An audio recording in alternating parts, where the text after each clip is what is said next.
ઉદયસિંહ ઠાકોર। આજના કાર્યક્રમ વિશે શું કહેવા માંગો છો? આજનો આપણો ક્ષત્રિય ઠાકોર સમાજની જે ટુર્નામેન્ટ યોજાણી એમાં અમે ભાગ લીધેલો છે। તેમાં મને ખૂબ સારો રમત ગમતમાં ઉત્સાહ જોવા મળી રહ્યો છે।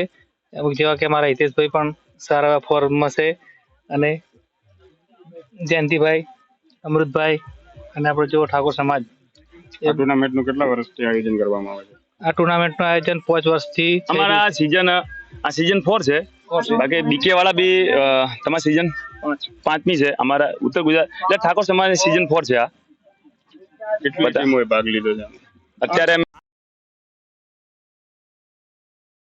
મિત્રો અત્યારે ઓલપાડ ખાતે ક્ષત્રિય ઠાકોર સમાજની ટુર્નામેન્ટનું આયોજન, આ ચોથી મેચનું આયોજન ચોથી સિઝનનું આયોજન કર્યું છે, જેમાં આયોજકો સરસ મજાનું આયોજન કરેલું છે અત્યારે, અને 8 ટીમોએ ભાગ લીધો છે।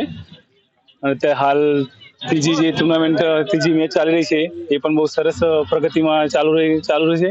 અને અત્યારે ઘણા બધા ખેલાડીઓ, સમાજના આગેવાનો પણ અત્યારે ઉપસ્થિત છે અને હાજરી આપી છે અને સારું એવું યોગદાન આપ્યું છે। અને ધન્યવાદ આપું છું આપણા આયોજકોને, કે સરસ મજાનું આયોજન કર્યું અને સમાજને એકઠા ભેગા કરવાનું બીડું ઝડપ્યું છે। તો બધા ખેલાડીઓ સાથે મળીને આનંદ લઈ રહ્યા છે।